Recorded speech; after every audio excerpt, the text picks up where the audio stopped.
La siguiente conferencista es licenciada en Nutrición Humana de la Universidad de Costa Rica, con un posgrado en Atención y Educación Terapéutica al Paciente con Diabetes de la Universidad de Barcelona y un máster en Nutrición y Metabolismo con énfasis en Nutrición Clínica de la Universidad de Barcelona. Cuenta con actualización constante en el área de salud metabólica y hormonal. Tiene una amplia experiencia laboral de más de 15 años como nutricionista clínica en el ámbito hospitalario y consulta privada, también como docente de la Universidad de Costa Rica, Universidad Técnica Nacional y la Universidad de Ciencias Médicas. Colabora con empresas privadas en el ámbito de nutrición y ha sido expositora a nivel nacional y a nivel internacional con marcas de la industria alimentaria, educación continua en instituciones educativas, charlas nutricionales y proyectos de educación virtual. La doctora Adriana Herrera nos acompaña para contarnos cómo afecta el consumo de lácteos para pacientes con trastornos hormonales. Adelante, Adriana. Muchas gracias y gracias por esa presentación tan bonita. Bueno, muy feliz de estar aquí al escuchar la ponencia anterior, que me encantó, por cierto. Yo trabajo desde el otro punto de vista, que es el punto de profesional de la salud en el área clínica. Sin embargo, tengo muy buena relación con la industria alimentaria. Siempre me encanta recibirlos en la consulta porque es importante para nosotros como profesionales de salud que nos estén actualizando sobre los productos del mercado, sus beneficios, las cantidades, ya que visto desde el otro lado, que es el sector donde estamos atendiendo, en mi caso, pacientes con problemas metabólicos y trastornos hormonales, hay muchísima demanda, que es lo que el compañero hoy nos estaba contando, ¿verdad? Es una industria que casi 300.000 millones de dólares movía, ¿verdad? El asunto de los productos funcionales y desde mi caso es el asunto que ahora está muy demandado, que es el de la nutrición funcional. Entonces, yo les voy a hablar hoy un poquito sobre el consumo de lácteos para esta población que cada vez demanda más servicios de atención en salud, que son los pacientes, específicamente lo que yo más tengo experiencia son con mujeres en trastornos hormonales. Ay, no lo puedo pasar. Chicos, no sé si lo apagué sin querer.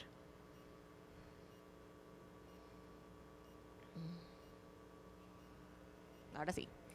Bueno, un poco para explicar, lo que vamos a determinar es qué es un desequilibrio hormonal, conceptualizar el abordaje nutricional para personas con estos desequilibrios hormonales y los mitos y realidades, porque siento que hay muchísimo y hoy estamos, yo creo que la nutricionista y los profesionales de salud y la industria alimentaria han tenido que tener una evolución muy rápida en lo que es esta era digital, porque hay demasiada información y hay información que es de valor, que tiene evidencia científica, pero también hay muchísima información sin evidencia, ¿verdad? Y creo que muchas veces los lácteos han sido, ¿verdad?, como víctimas de esta desinformación cuando se desincentiva el consumo de lácteos a personas que realmente no tendrían que dejar los lácteos, es lo que vamos a ver un poquito más bien los beneficios. Si nos citamos en el punto de la salud hormonal, hoy lo que vamos a ver son más que todo desequilibrios. Muchas veces no hay patologías como si, voy a explicarles por aquí, por ejemplo, en los últimos años ha habido un auge de lo que es la medicina funcional, de ahí viene la nutrición funcional y lo que nos hablaba ahora el compañero, que son los productos también funcionales, donde hoy en día la medicina está cambiando y de todo el sistema hormonal que yo tengo, que tiene que ver todas las conexiones con mi cerebro, con mi intestino, con mis emociones, ya no es solo el diagnóstico de la enfermedad como tal, como una diabetes, una hipertensión arterial, un Hashimoto, ¿verdad? Sino es, ok, cómo mi hormona tiroidea, un TSH, está en los límites normales, pero está un poco alta, ¿verdad? Está como hacia el límite alto y esto a mí me causa cansancio, me causa malestar y además mi estilo de vida, que es voy, me siento en un automóvil, tengo que pasar por un tráfico terrible 1 hora, sentarme 8 horas, no hago ejercicio, la comida no siempre está disponible, al menos la comida sana, y no hay tanta comida sana tan disponible, pues ha causado una serie de trastornos hormonales que disminuyen la calidad de vida de las personas, y las personas ya andan buscando algo más que la medicina, tal vez como tradicionalmente la conocíamos, porque es, ok, no tengo ningún diagnóstico, pero yo sé que algo me está pasando. En esta imagen lo que les quería decir es que las hormonas, hay muchísimas hormonas en el cuerpo. Recordemos que una hormona normalmente tiene un órgano que la produce, un canal con la que ella viaja y un órgano diana, que es donde va a hacer efecto, ¿verdad? Y todas ellas se van a comunicar entre sí. Entonces, muchas veces el que esté fallando una o que esté en las cantidades más pequeñas nos dificulta el sistema. Voy a pasar aquí las diapositivas por acá, porque no. Ok, cuando una persona produce un poco más o un poco menos. En las mujeres tenemos lo más frecuente, digamos, en Costa Rica, que sería el hipotiroidismo, ya sea que es cuando falla la tiroides, sea de la parte, digamos, autoinmune, como un hipotiroidismo de Hashimoto, u otros trastornos hormonales que tienen que ver con la tiroides, ya sirvió. Los trastornos del ciclo menstrual, que como les decía, cada vez se habla más de esto, cada vez son más comunes, y los lácteos ahí, ahora les voy a explicar, tienen un efecto muy positivo en lo que es la salud hormonal femenina de las mujeres que están menstruando, que son, uno menstrua, ¿verdad? 30, algunas veces 40 años. Entonces, para ustedes son muy importantes porque son grandes consumidoras. El hiperandrogenismo, ¿verdad? Que es el más frecuente, es el famoso síndrome de ovario poliquístico, que antes se trataba solo como con pastillas anticonceptivas y lo que se trataba era de apagar los ovarios, pero hoy en día se sabe que el pilar del tratamiento es los cambios en el estilo de vida, donde la nutrición juega un papel es muy bueno. La perimenopausia y la menopausia, o sea, aquí ¿cuántas personas hay llegando a sus 40 años? Yo les digo los 30 y muchos o más de 40, que si bien la menopausia es un día en la vida de una mujer, es el día en que cumplimos un año en que ya no tenemos menstruación, la perimenopausia o transición menopáusica puede durar de 4 a 10 años, y las que están ahí saben que sí hay cambios en nuestra salud mental, la salud hormonal, metabólica. En los hombres, por otro lado, tenemos el hipogonadismo, que es cuando la testosterona está baja. Como han aumentado las enfermedades crónicas no transmisibles, a manera que aumenta la obesidad, aumenta la diabetes, también el hombre puede disminuir la cantidad de testosterona, y esto afecta su vida sexual, afecta el músculo, ¿verdad?, que tiene en su cuerpo, y entre otras cosas. También está la andropausia y otros trastornos tiroideos que no son tan comunes en los hombres, pero sí hay un hombre de cada 1000 puede tener trastornos tiroideos, y los hipofisiarios. Ay, vamos a ver. Voy a cambiar aquí. ¿Esto qué es? Para cambiar. Okay. Ahora sí. Ahora, ¿qué les interesa a ustedes? Yo creo que así como nosotros tenemos que conocer la industria alimentaria, los productos que podemos recomendar a las personas que nos visitan, también a la industria alimentaria, es importante conocer un poco qué hacemos nosotros, ¿verdad? Y cómo, si a nosotros nos muestran un producto, también tenemos mucha capacidad de publicar, hacer contenido en redes, poder hacer educación a nuestros pacientes.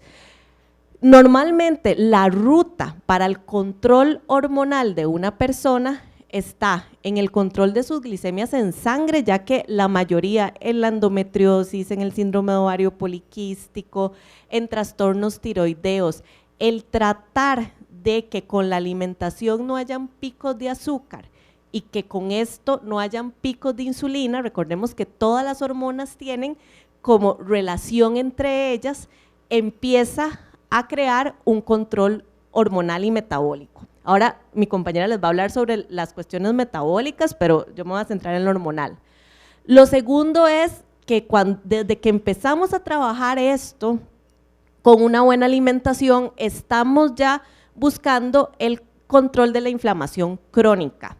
Si nosotros tuviéramos un detector de metales como los del aeropuerto y cada uno va pasando y va a vibrar por inflamación, aquí yo creo que ninguno se sale de que no le vibre, porque la vida de hoy no es una vida donde hay cero estrés, donde estamos consumiendo, ¿verdad? Respirando aire puro y consumiendo solo productos saludables. Y esta inflamación, quiero que la vean porque esto es muy importante cuando hablamos de lácteos. Normalmente la gente dice, ay, es que yo no puedo consumir lácteos. ¿Por qué? Hablan de lo que es, se me infla la panza, ¿verdad? El lenguaje coloquial. Esto, yo siempre les digo, vamos a hacer la salvedad entre qué es inflamación en mi intestino o en mi estómago que me duele, me provoca dolor, y lo que es la inflamación crónica. Inflamación crónica es tener un sistema inmunológico, nuestro sistema de defensa, constantemente alerta, ¿ok? Constantemente en tensión. Y esto, si continúa así, se podría desarrollar una enfermedad autoinmune si la genética y otros factores lo predisponen, pero también el problema es que las personas que estamos crónicamente con inflamación nos sentimos mal, cansados, de bajos ánimos todo el día. También se trabaja la salud digestiva. Hoy en día, como lo explicó el compañero, desde la parte de la industria alimentaria, y que creo que ahí los lácteos tienen un papel muy importante, hoy se sabe que todo empieza en el intestino, ¿verdad? Desde la nutrición, la salud mental, que el intestino es un segundo cerebro y que debemos cuidarlo. Todo lo que es el uso de la fibra prebiótica, los probióticos que tienen los lácteos, en este punto nos ayudaría mucho para lograr ese balance hormonal. Pero entonces vean, para que una persona llegue buscando ese balance hormonal, prácticamente que tiene que pasar por estas 4 estados de educación nutricional que los vamos a ver, y vamos a ver su relación con los lácteos, que es lo que les interesa a ustedes. Hace mucho tiempo, ¿verdad? Yo trabajaba términos como el índice glicémico, que es cómo un alimento sube, la velocidad con la que sube el azúcar en mi sangre. No cuánto azúcar tiene, sino qué tan rápido sube el azúcar en mi sangre. Y eso yo lo trabajaba solo con pacientes diabéticos o prediabéticos, porque era el foco de uno. Hay como hace 4 años que salen investigaciones donde una persona normal que no tiene diabetes tiene el azúcar balanceada. Se come un alimento y a las 2 horas después, como no tiene diabetes, el azúcar vuelve a estar balanceado. Pero estamos haciendo, o no, picos de glucosa, y esos picos de glucosa, vean este gráfico, o sea, cada vez que sube el azúcar en sangre, que sería la línea azul, subiría también mi nivel de insulina. Cuando la insulina sube, esta es una hormona anabólica, y lo que le dice al cerebro es, hay mucha glucosa. ¿Qué está haciendo Adriana? Está sentada trabajando, ok. Entonces almacenemos esa energía, y es donde empiezan trastornos de que aumenta la grasa, pero también, digamos, hay trastornos metabólicos, por explicarlo de manera sencilla. Resulta que cuando yo hago un pico, que esto es que suba mi glicemia en esas 2 horas, más de 40 miligramos por decalitro, yo estoy provocando algunos síntomas que no me gustan. Por ejemplo, en las mujeres muy frecuente aumento del acné, cansancio, porque después de que sube la glicemia y hace un pico, va a venir un bajonazo muy abrupto, entonces las personas están cansadas durante la tarde y con ganas de comer más, y esto de tengo antojos, quiero comer más, me puede provocar un aumento de peso no deseado. Frente a esto hay un mito que tiene que ver con las leches, y más que todo las leches y sus tipos, porque ahí cuando sacamos el queso, la grasa láctea, no hay tanto mito, ¿verdad? Pero es como que muchos médicos, incluso colegas míos, ¿verdad? Que defienden las dietas bajas en carbohidratos, pueden decir, bueno, la leche y sus tipos de leche y el yogur, al tener carbohidratos, aumentan el azúcar en sangre y producen desbalances hormonales. La realidad es que los lácteos son alimentos de bajo índice glicémico. Recordemos que el índice glicémico es entre más alto, más probabilidad es de hacer ese pico de glucosa. Entonces, si nosotros vemos en este cuadrito verde, tenemos, por ejemplo, el azúcar de mesa, tiene un índice glicémico, según la fuente de la LAT, de 70. El pan baguette, por ejemplo, lo tendría de 95, inclusive podría subir el azúcar más rápido, ¿verdad?, que ponerle el azúcar al café. El espagueti de 70, y si vemos la leche, depende de la cantidad de grasa y proteína que tenga, puede tener entre 34 más menos 6. Es la capacidad que tiene la leche de subirnos el azúcar en sangre rápidamente es muy poca, y eso es lo que estamos buscando, un balance hormonal. Entonces, si nosotros vamos, ¿verdad?, a estas, qué sé yo, los que promueven la dieta keto, entonces es, no consuman leches ni consuman yogur, ¿verdad?, y se van a las bebidas vegetales de coco o almendra, que o sea, quitando un alimento que realmente no va a subir realmente las glicemias en sangre, o decirle a un paciente con diabetes que lo elimine. A todo esto, en las leches también, los productos que ustedes siempre nos innovan, ahora hay leches con más proteína o yogurts con algunos beneficios, y esto es importante para la industria. Ok, si yo, ojalá, Dios quiera que no, ¿verdad?, pero me doblo hoy un tobillo por andar con estos tacones, hay una inflamación que es aguda, ¿verdad? Si se rompe tejido, va todo el sistema inmunológico, todos nuestros soldados, y es como la imagen que está arriba, es como aquella explosión de fuego, ¿verdad? Una respuesta inmunológica del cuerpo. Lo que yo les contaba de la inflamación crónica no es esa respuesta aguda que va a ser una explosión y que después va a ser sanada, y gracias a esa explosión yo sané mi tobillo. Es cuando yo constantemente estoy expuesta a agentes estresores, ya sea de tipo biológico, como químicos, como, ¿verdad?, o sea, productos tal vez que me pongo en la cara, que me pongo en todo, y tengo un exceso, y algunas personas los van a tolerar, otros no. De la misma manera, yo me puedo comer un alimento que para mí me produzca una respuesta inmunológica, digamos, si tuviera una alergia al melocotón y cada rato estoy comiendo melocotón.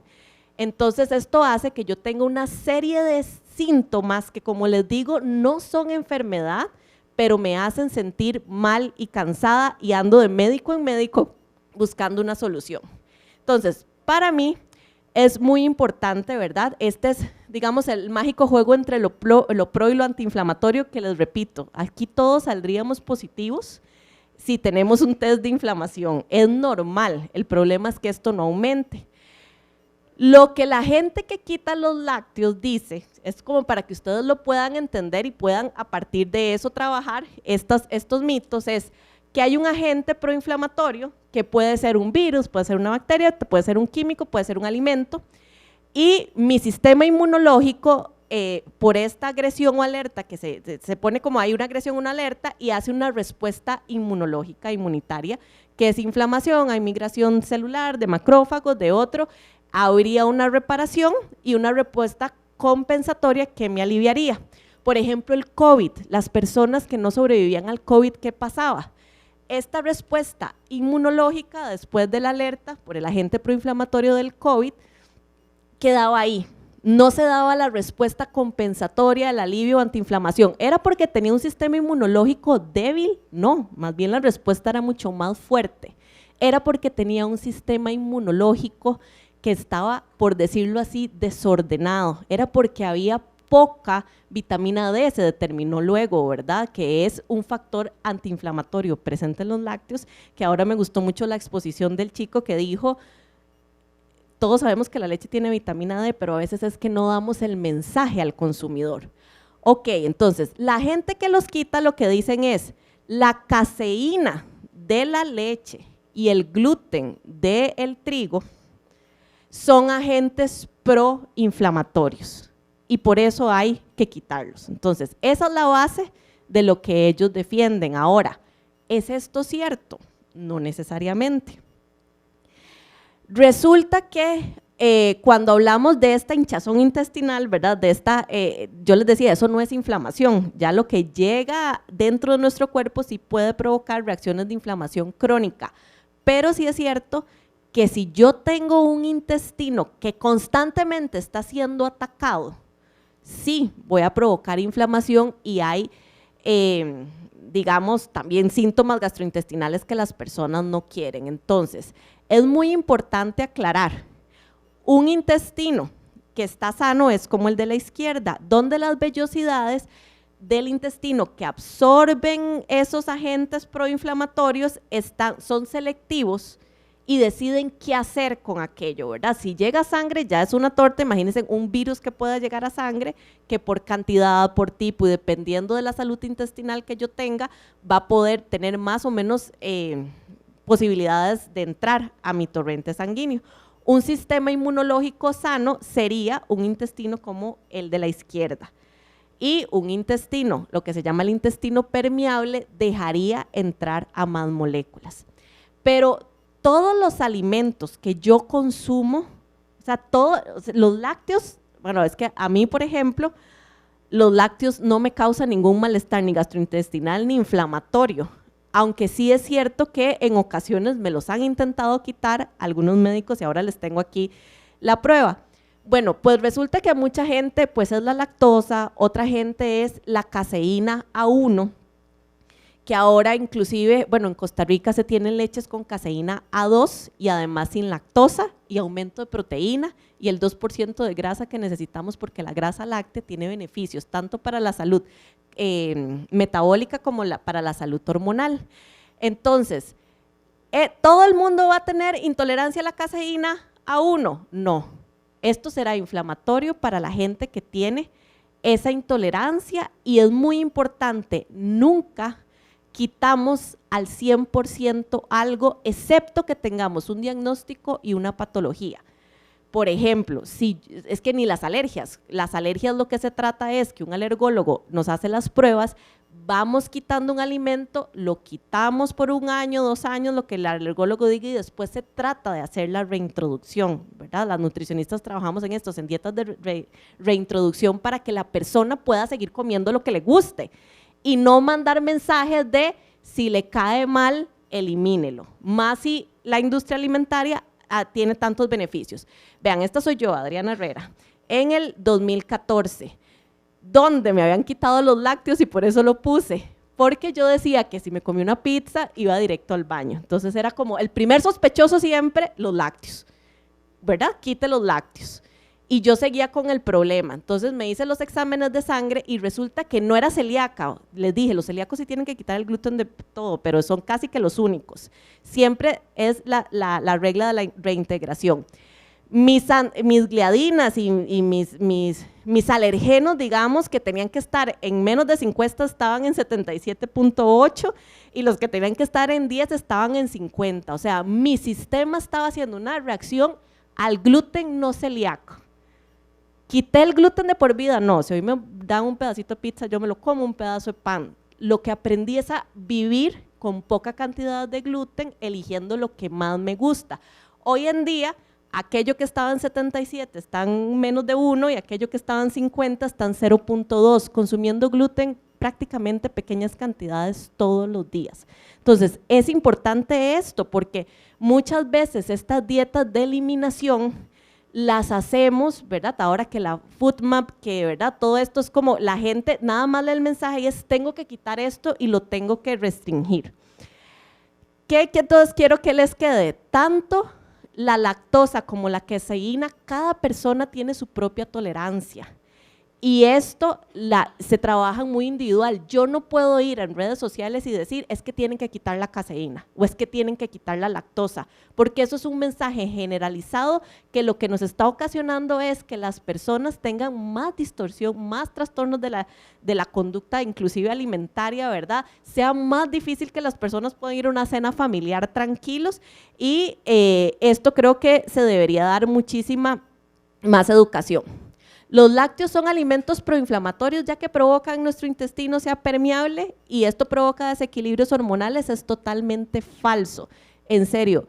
Yo he tenido el privilegio de estar en formaciones con Malisa Groves, que es de las máximas de la nutrición funcional en las mujeres en Estados Unidos, y hay una enfermera famosa que ya se me fue el nombre, en España, ambas en sus lecciones han demostrado científicamente como no hay ninguna evidencia que la eliminación de caseína, lactosa, inclusive gluten, tenga un beneficio para la salud hormonal de la mujer. Sin embargo, es un mensaje que se suele repetir en algunas redes sociales.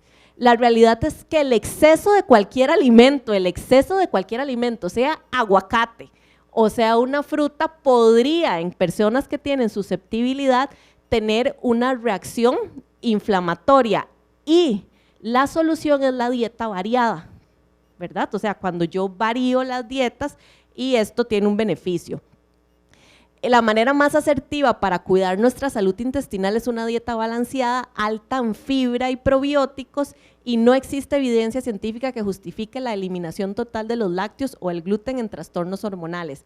Cada caso se debe individualizar y siempre promoviendo que la persona no tenga que eliminar un producto, sino poder consumirlo en sus formas, ¿verdad? O sea, hay gente que tal vez no tolere la leche de vaca entera, pero pueda tolerar los tipos que hay, o sí el yogur y el queso, ¿verdad? Y los lácteos tienen el beneficio de ser fuente de probiótico, de fibra probiótica y la grasa láctea, que digamos yo no se las quito a mis pacientes, yo prefiero que consuman grasas al 2% para obtener el beneficio y también para no hacer, ¿verdad? Porque me da más estabilidad en la glicemia en sangre. Así que bueno, espero estas son las conclusiones que tomen. Yo sé que ya no tengo tiempo, pero los lácteos son fuente importante de calcio, vitamina D, nutrientes claves para la salud hormonal, metabólica, tanto del hombre como de la mujer. Algunos estudios han mostrado beneficios de consumir grasa láctea como alternativa para las mujeres con trastornos hormonales como SOP y endometriosis, y de hecho se eliminan los aceites vegetales, que eso sí tienen evidencia científica que pueden producir más inflamación, y se colocan las grasas lácteas como mantequilla. El yogur de leche de vaca es el alimento más gustado y fácil de utilizar en población costarricense y latinoamericano, ¿verdad? ¿Para qué a veces mandar a hacer, ¿verdad?, otros fermentados y todo si tenemos esta opción que puede gustar más? Y los lácteos se deben consumir según la tolerancia, gustos y preferencias de las personas. Escoger lácteos de buena calidad siempre nos va a ayudar y los lácteos no son disruptores endocrinos. Muchas gracias. Bueno, agradecemos a la doctora Herrera por su excelente presentación. Si alguien tiene preguntas, podemos dedicar unos minutitos. Les agradezco que levanten la mano y les hacemos llegar un micrófono. Gracias. Buenas tardes. Buenas tardes. Bueno, primero que nada felicitar la excelente charla y tenía una duda.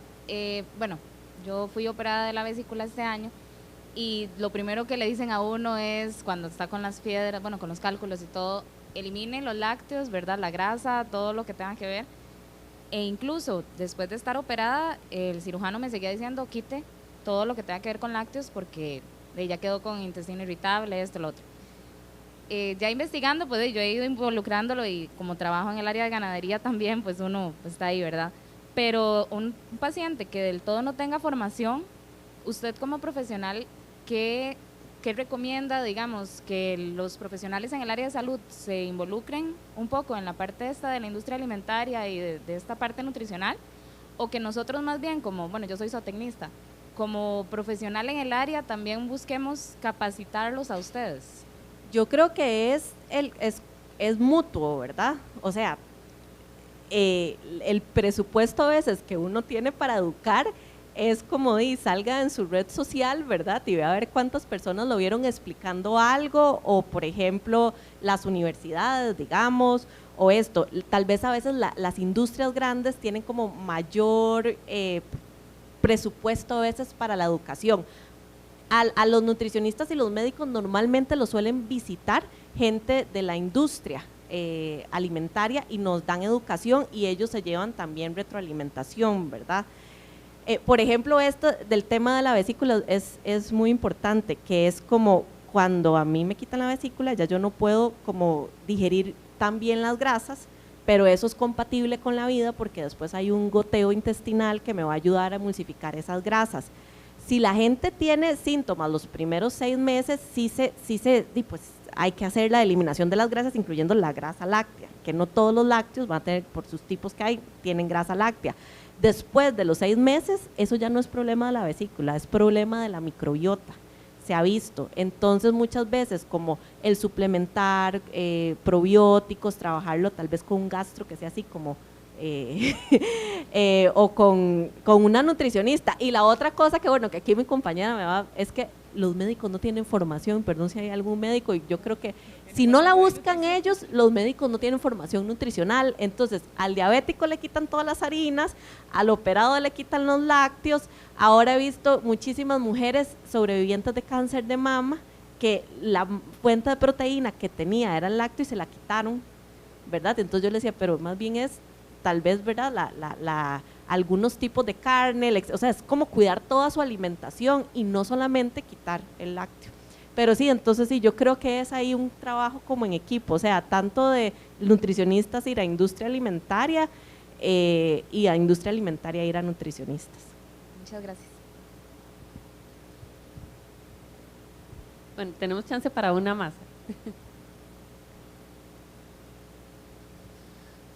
Buenas tardes, gracias por la presentación. Yo tengo una pequeña consulta, me quedó como una duda con el tema del índice glucémico, específicamente digamos como que varía mucho el número que usted puso.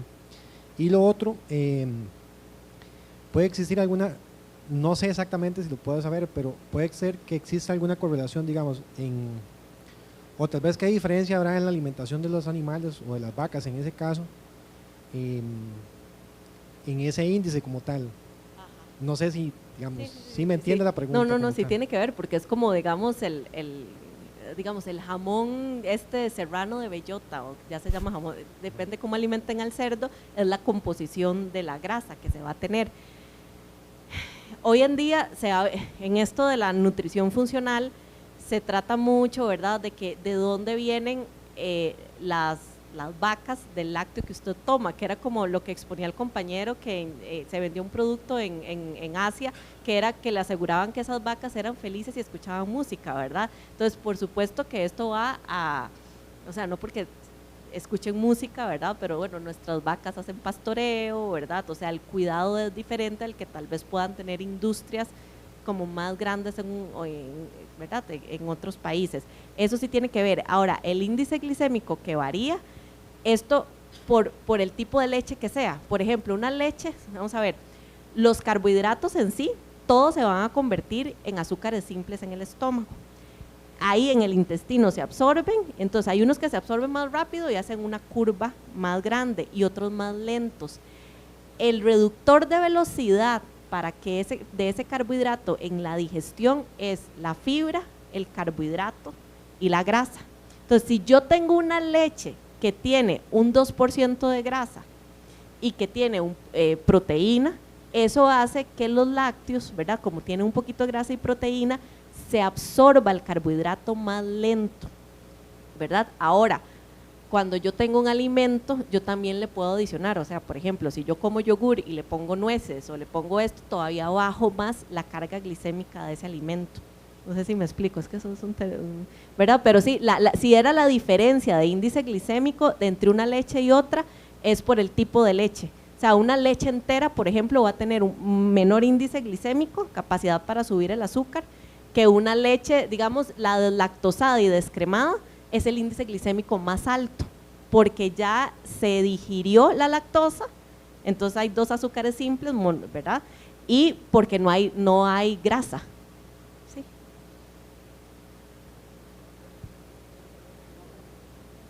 Claro.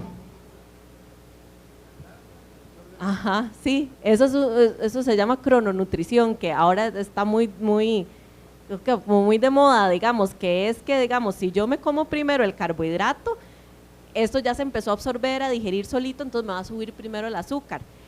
Mientras que primero yo me comí una ensalada, digamos que con pedacitos de queso y aceite de oliva, me comí un poco de proteína y ya después si revolvía el arroz con la proteína y los vegetales, ese arroz me va a subir más lento el azúcar porque al principio yo puse fibra, proteína y grasa.